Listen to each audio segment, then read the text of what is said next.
एरसमा तहसिल अधीन चर्चित ढिंकिया ग्राम निकटू आज जातीय स्तर नारी नेत्री तथा नर्मदा बंचाओर नेत्री मेधा पाटकर को गाँ भीतर को पुराई देना ग्रामवासी। ए खबर एवं चर्चार खोराक जोगाई। गत डिसेम्बर 14 तारिख में ढिंकिया पुलिस और जिंदल विरोधी मध्य मुहांमुही परिस्थिति उपजिथिला। एहा परे समय क्रमे यह आंदोलन बढ़िबार लागिथिला एवं जिंदल आंदोलनकारी नेता देवेंद्र स्वाई भी गिरफ होइथिले। से दिन ठारू दीर्घ 5 वर्षर ऊर्ध्व हेब से सजा काटुथिबा बेले आज जातीय स्तरर नारी नेत्री मेधा पाटकर प्रथमे जेल रे देवेंद्र स्वाई को भेटिबा परे देवेंद्र स्वाई परिवार को भेटी समवेदना जणाइबाकू ढिंकिया बासभवन को आसुथिबा बेले ढिंकिया ग्रामवासी श्रीमती पाटकर को गाँ भीतर को छाड़ी नथिले। दीर्घ अर्ध घंटा काल श्रीमती पाटकर ग्रामवासी सहित कंपनी संपर्क में आलोचना करथिले। लोकमाने समस्या बुझिबा परे फेरी आसीथिबा मध्य जणा पड़िछि। तबे गाँ लोकंको कहिबा कथा जे आमे माने सो इच्छा रे हमर जमी और जीविका कंपनी को देउछु, तार बदल रे कंपनी क्षतिपूरण मध्य देइछि। या सहित प्रतिटी परिवार को चाकरी देवार प्रतिश्रुति मध्य कंपनी और प्रशासन ठारू मिलिछि। एणु आमे गाँ रे शांति रे भाईचारार सह बंचिछु। अन्यपटे मेधा पाटकर कंपनीर विभिन्न प्रसंग उपरे आलोचना करिबा परे फेरी आसीथिले। गाँ भीतर को जड़े जातीय स्तरीय नेत्री को न छाड़िबा घटना को से निंदा करिसेंती। उसमें देखा कि पुलिस मारपीट कर रही है, तो इसलिए हम देखने आए कि लोगों का क्या कहना है। केवल अखबार में पढ़कर नहीं समझ में आता है। तो हम लोग ये भी देख रहे हैं कि जो आरोप लगाए हैं और जेल में भेजा बहुत लोगों को, वो आरोप कौन से है? वो आरोप हत्या के आरोप है या हत्या की कोशिश के आरोप है। पर जिनका कि अभी देवेंद्र स्वाइन जी जेल में है, पुलिस मोबाइल लेके अंदर आए और उनके पास मोबाइल है और उन्होंने छुपा के रखा, ऐसा आरोप लगाया। ऐसा भी गांव वालों के साथ नहीं होना चाहिए, ये हम मानते हैं। ये अगर कंपनी जमीन लेना चाहती है गांव की, तो ये तो जंगल में रहने वाले, पीढ़ियों से रहने वाले लोग हैं। हम चाहते थे कि उनको पट्टे मिल जाए, फिर उनके साथ सरकार या कंपनी बातचीत कर सकती है, स्वाभिमान के साथ पेश आ सकते हैं, इनका कोई नुकसान नहीं होता।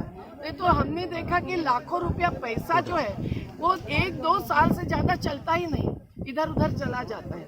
इसलिए हाथ में ज़मीन होना, पानी होना, समुंदर किनारा होना, शुद्ध हवा होना, ये बहुत ज़रूरी होता है। और बाकी शहरों के लिए खनिज चाहिए, एल्यूमिनियम चाहिए, ये सब चाहिए होता है।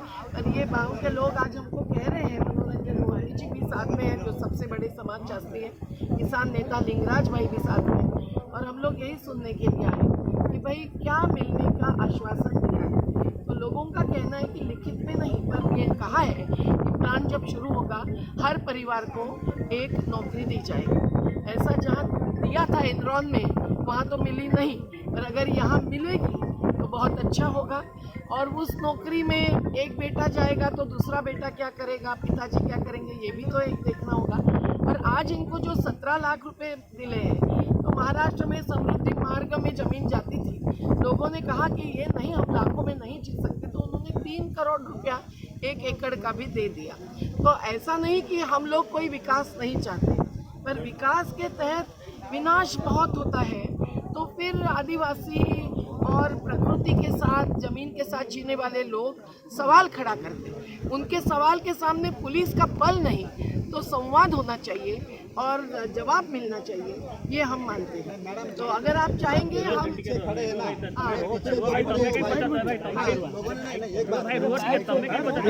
जो है, हम लोग आज ढिंकिया के कुछ लोग यहाँ हैं, सभी नहीं भी होंगे, पर अगर ये कह रहे हैं, जो जितने हैं वो कह रहे हैं कि हमारा इससे भला होगा स्टील प्लांट आने से, मैं इतना ही उनको केवल कहना चाहती हूँ कि मैं अभी तमिलनाडु में टुथुकोडी में जाके आई, जहाँ वेदांत का स्टील प्लांट था।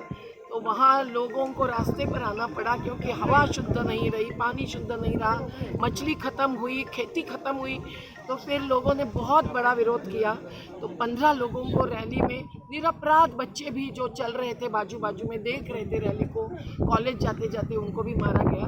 पर वो 15 लोगों की शहादत से अब वो प्लांट तमिलनाडु की सरकार भी मना कर रही है, वेदांत को हटना पड़ा है। और नियमगिरी की जजमेंट में तो ये कहा गया कि ग्राम सभा को पूछ के करें। लोग कह रहे हैं कि ग्राम सभा को पूछा है और ग्राम सभा की सहमति मिली है जिंदाल स्टील वर्क को, तो कोई दिक्कत हमारी तो है नहीं, हमारी ज़मीन नहीं जा रही है, हमारा कुछ नहीं जा रहा है। पर आज जो गर्मी बढ़ रही है और ये सब हो रहा है, वो स्टील, ऑयल, सीमेंट और कोयला इसी से हो रहा है। ये तो दुनिया जानती है, बोल रही है मानव जाति खत्म हो जाएगी 2050 तक भी, क्या बचेगा क्या नहीं बचेगा, इसको 1500 वैज्ञानिक सवाल कर रहे हैं। तो ये ज़रूरी है कि विकास के नाम पर प्रकृति भी बचनी चाहिए।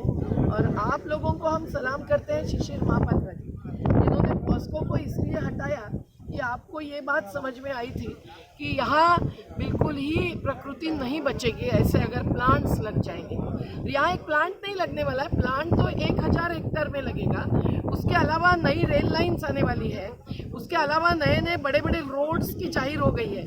तो कुल मिलकर 2-3 हज़ार हेक्टेयर ज़मीन जाएगी। अब अगर गांव भी घर भी बचेगा तो भी बड़ी बात होगी, पर अगर आजीविका ये पान बराज पे जिनकी थी उनको दूसरी आजीविका मिलने की तो ही कुछ बचेगा, ये हमारा मानना है। तो आज आप आए थे तो गांव के अंदर नहीं जा पाए तो निकल रही है नहीं, कोई बात नहीं। हमको क्या, गांव के लोग क्या चाहते हैं, अगर जब गांव के लोग हमारी मदद चाहेंगे जिस भी दिशा में, आज दिए हुए आश्वासन अगर अमल में नहीं आए, उसका मंजूर सही में नहीं दिखाई दिया, तो भी हम आएंगे, तो हमको बुलाएंगे तो भी हम आएंगे।